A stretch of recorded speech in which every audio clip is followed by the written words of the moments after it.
Social मिडियायाव Thomas Narzary होननाय सासे लांसुनिया जोलैनि हांगार सासे सुबुङा बाथौआरिखौ जोबोद गाज्रियै रायदों सोंखारिदों।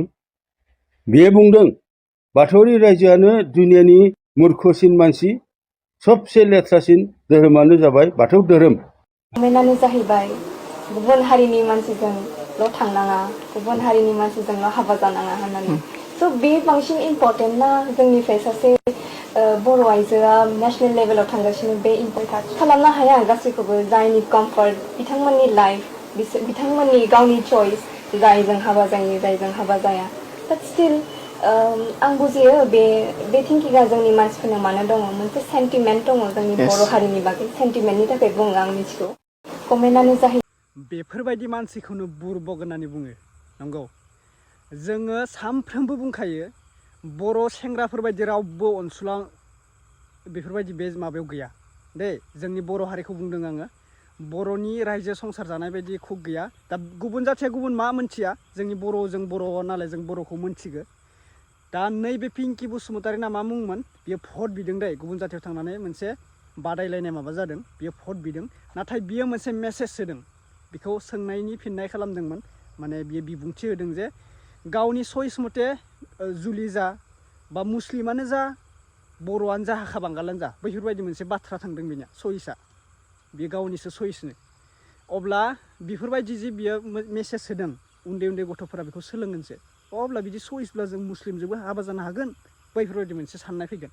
दा बेनिखायनो बे सिस्टारा फेसबुकनि गेजेरजों ओरैबायदि रायजादों, मा मुस्लिम सेंग्राजों बा बांगाल सेंग्राजों हारसा सेंग्राजों हाबा जानांगौ नामा? अब्ला नोंनि बायदिब्ला बैफोरबायदि गोबां बाथ्रा बुंदों। दा आं सिस्टारखौथ' जेबो बुङा, जावखाबाय सिस्टारखौ गोबां मानसियानो फेसबुकनि गेजेरजों। आरे भाई एसे दिमागै साननानै बाथ्राखौ बुंनांगौ जे बे सिस्टारा जि सइस मथे हाबा जा होनना बुंदों। निजायनि लाइफआव निजायनि खामानिखौ मावनाया नंगौ, बे बाथ्राया सइसआ सइस, खिन्थु बेफोरबायदि हारिखौ लानानै माने बेलेग सइसथि थांनाङा। बर' हारिखौ गारनानै जेनेबा नों हारसा लानाय मुस्लिम लानाय, नै सासे बर' सिख्लाखौ हारसा सेंग्राना मुस्लिम सेंग्रायानो बुथारलायबाय। बे जाथायखौ आं हरगासिनोसो, आं भिडिअ होआखैसो, गाबोन नुगोननिखौ होगासिनो आं दे। अब्ला जोंनि बर' सेंग्राजों जुदि जुलि जानायमोनबा बे सिख्लाया गावनि जिउखौ बासायना थानोबो हागौमोन। गुबुन हारिजों हाबा जानानै मानो दिनै बुथार जाखो, गुबुन हारिजों हाबा जानानै दिनै मानो होना हरजाखो, गोबां मानसि दोङो। गथ' सासे सानै जानानै गुबुन हारिया जोंनि बर' सिख्लाखौनो जोंनि आसामाव होना हरफिननाय दै। बिसोरो जोंनि आसामखौ गारना खारो बेंगलर, बै गुवाहाटिफोराव मुस्लिमफोरजों हाबा जायो जोंनि अखमावनो, बिहारि सेंग्राजों खारो। मानो बेफोरखौ? जोंनि बर' सेंग्राफोर गैया नामा? जोंनि बर' सेंग्राफोरा थैजोब्बाय नामा? आरो उल्टासो बुंबायो दै, बर' सेंग्राखौ मानो लाया होनना बुंब्ला, है बर' सेंग्राफोरा थाखा गैया फैसा गैया लोंनाय जानायनि। आरो थाखा फैसायाबो मालाबाबो थाबाय थाया, गोरिब होननानै रावबो राननानै थाया आजिखालिनि जुगाव। दानि जुगाव एसे बुजिनानै ला सिख्लाफोर दै। आदै मादैमोनाबो बिराद गाज्रि जाबोदों दे, सिख्लाफोरखौल' बुंजाया। जोंनि बर' आदै मादै हाबा जाखानायफोराबो सेंग्राबानो जाबाय, खालि हौवाबानो जाबाय, बेफोरनो नामा? मा बुंबावगोन दा। दे आङो मोननै भिडिअ लानानै फैदों, मोननै आपडेट लानानै फैदों। मोनसेया जाहैबाय आरो बाथौ आरो ख्रिस्टान नांलायनाय। दा बे सिस्टारनिखौ आं दोनथ'बाय, पिंकि बसुमतारी नामा बिनि भट दारायनाय माबानायखौ, बेखौ आं दोनथ'बाय। दा बाथौ आरो ख्रिस्टाननि सायाव आयंआ मोनसे भिडिअ होदों। बेखौबो आङो बुंगासिनो, आं सानफ्रोमबो भिडिअ होगासिनो। नोंथांमोना मोजां मोजां कमेन्ट खालामदों आंखौ, थेंक इउ स' माच। माने बाथौ आरो ख्रिस्टान जावलायनाया गाज्रिसो दै। नोङो ख्रिस्टानखौ रायनाय माने इसोरखौ मुगैनाय, नोङो बाथौखौ रायनाय माने इसोरखौसो मुगैनाय, मानसिजों मानसि नङा। ख्रिस्टान आरो बाथौ मानो थाखाय नांलायबाय थायो? दा बेनि सायाव बिबुंथि होदों सासे आयंआ दै। लोगोफोर नायगिरना ला। दा बयनिसिमबो फिन खेब बरायहरबाय, जायफोरा चेनेलाव गोदान साबसक्राइब खालामदो आरो बबे बबे डिस्ट्रिक्टनिफ्राय आंनि भिडिअखौ नायदों अननानै फोरमायहरलायदो। थ' थेंक इउ स' माच। क'क्राझार, उदालगुरि, चिरां, बाक्सा, तामुलपुर, रङिया, राङापारा, तेजपुर, सनितपुर गासिखौबो बरायहरबाय। धेकियाजुलि दे लोगोफोर, दे नायनानै ला आरो कमेन्ट खालामनो दाबावसै। थेंक इउ स' माच, नायगिरना ला। ससियेल मिडियायाव थमास नार्जारी होननाय सासे लांसुनिया जोलैनि हांगार सासे सुबुङा बाथौआरिखौ जोबोद गाज्रियै रायदों सोंखारिदों। बियो बुंदों बाथौआरि रायजोआनो दुनियानि मूर्खसिन मानसि, सबसे लेथ्रासिन धोरोमानो जाबाय बाथौ धोरोम। हायोबा बुं जोलैनि हांगार, जै जिसु ख्रिस्ट'नि, जै ख्रिस्टान धोरोमनि, जै बर' हारि होननानै बुं। हायोब्ला खेमथा दंब्ला बुं। जों नाथाय बुंनो हायो जय बाथौ धोरोमनि जय बर' हारि होनना जों बुंनो हायो। हाग्रामा महिलारि प्रमद बर' बड'फा उपेन्द्रनाथ ब्रह्म मोना ख्रिस्टानमोन नामा? बिसोरबादि फेर मारिनो हानाय ख्रिस्टानाव खैजोन उजिदों? हारि अनफावरि थुनलाइगिरि सतीश बसुमतारी, मदाराम ब्रह्म, रामदास बसुमतारी, बिहुराम बर', बिनेश्वर ब्रह्म, कमल कुमार ब्रह्म, मनरन्जन लाहारी मोनबादि मानसिया उजिदों। राजखान्थिगिरि हारि अनसुमा बेलबुं सिंह कछारी, रुपनाथ ब्रह्म, समर ब्रह्म चौधुरी, चरण नार्जारी, सानसुमा खुंगुर बैसुमतारी, गणेश नार्जारी, गारला बाथा बसुमतारी, अभिराम बर', हाग्रामा महिलारि प्रमद बर', आदित्य खाख्लारि, बड'फा उपेन्द्रनाथ ब्रह्म मोना ख्रिस्टानमोन नामा? बिसोरबादि फेर मारिनो हानाय ख्रिस्टानाव खैजोन उजिदों? बुं थमास, जोलैनि हांगार, नों सासे जोलैनि हांगार। नोङो दिनै बर' हारिखौ मुगैनानै ओरैबायदि गाज्रि बाथ्रा बुंदों, नोंहा निमाहानिबो जग्यता गैया, जों नोंखौ निमाहा होआ। नों बुं थमास, हायोबा बुं जोलैनि हांगार, जय जिसु ख्रिस्टनि, जय ख्रिस्टान धोरोमनि, जय बर' हारि होननानै बुं। हायोब्ला खेमथा दंब्ला बुं। जों नाथाय बुंनो हायो जय बाथौ धोरोमनि, जय बर' हारि होनना जों बुंनो हायो। गाहाय फोसाबगिरि नेहाथारि महरै दिनै नोंथांमोन ससियेल मिडियानि फंबायफोरखौ लिंहरनाय जादों। ससियेल मिडियायाव थमास नार्जारी होननाय सासे लांसुनिया जोलैनि हांगार सासे सुबुङा बाथौआरिखौ जोबोद गाज्रियै रायदों, सोंखारिदों। बियो बुंदों बाथौआरि रायजोआनो दुनियानि मूर्खसिन मानसि, सबसे लेथ्रासिन धोरोमानो जाबाय बाथौ धोरोम होननानै बिथाङा बुंदों। आरो बुंबावदों बाथौआरिया भुट प्रेतखौ खुलुमग्राखायनो गियान गैजा रोङा। आरो बुंबावदों बाथौ धोरोमा बयनिख्रुइ लेथ्रासिन धोरोम, हाक्सथु मुगै सुगै साल्ला ओरै होननानै बेयो बाथौआरि रायजो राजाखौ मुगैनानै खुदै मुजुरायदों। बेनिखायनो आङो फिन होनो नागिरदों, थमास नार्जारी, मिथिनानै ला दुनियानि मूर्खसिन मानसि बर'फोरनि गेजेराव सोर सोर उजिदोंमोन। खोनासं, राष्ट्रदूत उपेन बर', CRPनि DIG रन्जित शेखर मुसाहारि, हारि अनफावरि थुनलाइगिरि सतीश बसुमतारी, मदाराम ब्रह्म, रामदास बसुमतारी, बिहुराम बर', बिनेश्वर ब्रह्म, कमल कुमार ब्रह्म, मनरन्जन लाहारी मोनबादि मानसिया उजिदों। राजखान्थिगिरि हारि अनसुमा बेलबुं सिंह कछारी, रुपनाथ ब्रह्म, समर ब्रह्म चौधुरी, चरण नार्जारी, सानसुमा खुंगुर बैसुमतारी, गणेश नार्जारी, गारला बाथा बसुमतारी, अभिराम बर', हाग्रामा महिलारि प्रमद बर', आदित्य खाख्लारि, बड'फा उपेन्द्रनाथ ब्रह्म मोना ख्रिस्टानमोन नामा? बिसोरबादि फेर मारिनो हानाय ख्रिस्टानाव खैजोन उजिदों? बुं थमास, जोलैनि हांगार, नों सासे जोलैनि हांगार। नोङो दिनै बर' हारिखौ मुगैनानै ओरैबायदि गाज्रि बाथ्रा बुंदों, नोंहा निमाहानिबो जग्यता गैया, जों नोंखौ निमाहा होआ। नों बुं थमास, हायोबा बुं जोलैनि हांगार, जय बाथौ धोरोमनि, जय बर' हारि होनना जों बुंनो हायो। दिनै बाथौनि थाखायसो ST जोरनानै दं। दिनै बाथौनि थाखायसो BTC मोनदों। दिनै बाथौनि थाखायसो बागुरुम्बा दोहौजों मुलुगाव बर' होननानै सिनायजादों। नोंसोर दिनै सेन्सासाव बाथौआरि होननानै लिरा, जों बेवहाय खर' साया। नोंसोरो 7% दङ। नोंसोरबायदि 7% थानाय ख्रिस्टानफोरखौ जोङो दिनै बाथौआरि होननानै लिरनो थाखाय खावलाया। बेहाय जोंहा खर' सानो गोनां गैया। खोनासं, ख्रिस्टाना बेसे गोबाव बोसोर जाखो बर'नि गेजेराव? ख्रिस्टान जाजेनदों गसाइगाव ओनसोलनि राजा दाब्रि होननाय गामिनि नरकान्त नार्जारिया पेन्टेकस्टआव दीक्षा लादों। बियो नाथाय गावनि न'खरनि बादै बर' रायजोफोरावबो ख्रिस्टान धोरोमाव दीक्षा होआखै। बिनि उनाव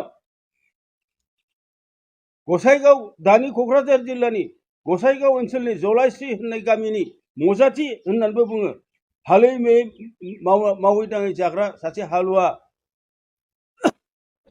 हालुवा, बिथांनि नामा जाबाय दाखोर बुरलां। बे दाखोर बुरलाङा बाथौ धोरोमनि गाहाय, बे गामिनि गाहाय दौरिमोन। बिहा हिनजाव 6 जन दंमोन। 6 जन हिनजावनि गिबि हिनजाव उदासिनि गोरबोआव हावाराम, जायखौ जोङो सुर्य गावबुरा होननानैबो मिथिगौ, हावाराम, मागुराम, लांखानिया, धनसिं आरो गबदा बे साबा फिसाला जोनोम जादोंमोन बे हावाराम मागुराम लांखानिया मोनहा मागुरामनि जोहैयै खृष्टान जादों आरो धनसिं आरो गबदाया थैस' थांस'नि थाखाय गावसिनि बाहागिखौनो थैनि बाहागिखौनो नागारनानै दिनैसिमबो बाथौ जानानै दङ धनसिंनि फिसालाया दुलाराय बाथौ गौथुमनि स्पिकारमोन बिथाङा दिनै गैला बोसोरनै जाबाय थैनाया नाथाय दिनैसिमबो धनसिं आरो गबदामनि न'खरा बाथौ हावाराम मागुराम लांखानिया मोनहा खृष्टान नाय खृष्टान धोरोमनि गिबि फोसावगिरि मागुराम मुसाहारिनि गामिया फारखिजुलियाव गिबि खृष्टान धोरोमनि मिशनखौ गायसनदों 1942 सनावसो मागुराम मुसाहारिया 1940 सनाव कैथलिक मिशनाव बाप्तिस्मा लादों आरो 1992 सनावसो बियो फारखिजुलियाव गिर्जा गायसनजेनदों नायदो होनब्ला खृष्टान धोरोमा बर'नि गेजेराव बेसे गोजाम दिनै जोङो खृष्टान आरो बर' रायजोखौ नासयनो सानाखै जों बयबो ज' थालायनानै खौसेयै बर'लेण्ड आन्दलन खालामदोंमोन जों बयबो आसा खालामदोंमोन बयबो ज' थालायनानै बिटिसि होननाय मोनसे जि खुंथाय मोनबाय बेखौ जोङो बयबो ज' रुजु रुमाय रायजो जानानै रायज्लायनानै रायजो जानि होननानै सानदोंमोन नाथाय नोंथांमोनहा बुंबाय दिनै सेन्सासनि समाव जे जोंहा खोलोम दंखायो गोदोनो जोंहा माइनरिटि होननाय खोलोम जोंहा दंखायो जोङो जोंनि बे माइनरिटि खोलोमावनो लिरगोन जों बाथौआरि होननानै लिरा थिग আছে जोंबो बेखौनो जों गनायबाय बिथांमोनहा माइनरिटि लिरोबा लिरदो जोंहा बेवहाय बुंनो गोनां गैला नाथाय दिनै नाय नोंथांमोना जों जिथु फिसा खुंथाय बिटिसि मोनदों बे बिटिसि खुंथायाव 30टा समष्टियानो एसटिनिसो मोनबा समष्टिया जेनेरेलनि आरो मोनबा समष्टिया इन जेनेरेल बयबो गाखोनो हानाय अब्ला बिदिब्ला नायदो नोंथांमोनहा बे 30टा एसटि समष्टियाव नोंथांमोनहाथ' एमएलएबो जानो हाला एएमबो जानो हाला जिएमबो जानो हाला बिदिब्ला नोंथांमोनहा मानो एरखेखो बर'लेण्डनि बे गोदै फिथाइखौ जानायाव मानो एरखेखो जोंथ' नोंथांमोनखौ बिदि एरखे जानो लुबैयाखैमोन ज' थालायनानै रुजु रुमाय रायजो जानोसो सानदोंमोन नोंथांमोनहा माइनरिटियाव थायोबा थादो खोथा गैया संबिधानाथ' मोनसे जाथिनो मोननै खाबुखौ होआ नोंथांमोनहा एसटिनिबो खाबु जायो माइनरिटिबो खाबु जायो बेथ' जानो हाया संबिधानाव जेब्लाबो बे मोनथाया थाया नोंथांमोना माइनरिटियाव रेजिस्टार खालामगोन जेला लिरहरगोन जेला माइनरिटियाव थादो एसटिनि फिथाइ मोनथायखौ जानो थाखाय दालुबैखासै बेहायनो आरो फंसे बाथ्रा बुंबावनो नागिरदों आं पिटांकि होननाय मोनसे ससियेल मिडियानि दैदेनगिरि बिथाङा दुलाराय बाथौ गौथुमखौ आरएसएसनि एजेन्ट होननानै बुंदों दुलाराय बाथौ गौथुमा आरएसएसनि एजेन्ट नङा आरएसएसआ सोर जों बेखौ मिथिगौ दुलाराय बाथौ गौथुमा गोदो ख्रीष्टपूर्व 2000 सनाव अस्ट्रिया हांगेरि बुलगेरियानिफ्राय गेजेर एसियानिफ्राय आर्यफ्रा लांथियायै जि गाननो रोङि अबस्थायाव भारताव हाबफैदों ख्रीष्टपूर्व 2000 मायथाइयाव आरो बिसोरो 5000 बोसोरनि उनावसो 500 बोसोरनि उनावसो जोंनि महर मोखांखौ नुदों जोंहा बे समाव जोंहा राजनोगोर दंखायो दुलिसा बुलिसायाव जिरायनानै आखाइ मोजोमसेयाव मोजोमनो हानाय सायाव फोराननो हानाय जि गाननो रोंदोंमोन जों सना रुफा बाहायनो रोंदोंमोन न' बां लुनानै राजनोगोर बानायनानै रायजो खुंनो रोंदोंमोन बे समाव बिसोरो मोसौ बेदरसो जायोमोन बे समाव बिसोरो लांसियैसो थायोमोन जोंखौ गिबि नुजेननानै बे आर्यफ्रा दैत्य दानब असुर राक्षस किरात म्लेस होननानै जोंखौ मुगैनानै बुंफैदों आरो बे जोंखौ मुगैग्रा जोंनि जुग मुगानिफ्राय जोंखौ शत्रु हिसाबै बाहायबोग्रा बे हारिनि बे जाथिनि संगठन नामा जाबाय आरएसएस बे आरएसएसखौ जों मालाबाबो जों गोरबोजों फोथाया आरो बिसोरखौ जोङो मालाबाबो गावनि आंगो होननानै अनसायबोआखै आरो अनसाया नोंथाङा जोंखौ गोरोन्थि साननो नाङा जोङो RSSनि एजेन्ट नङा। नोंथांहा गोसोआव दं दिनैनिफ्राय बोसोरबा सिगाङाव आसामनि RSSनि लिडार सत्यरन्जन बराया प्रमद बर'नि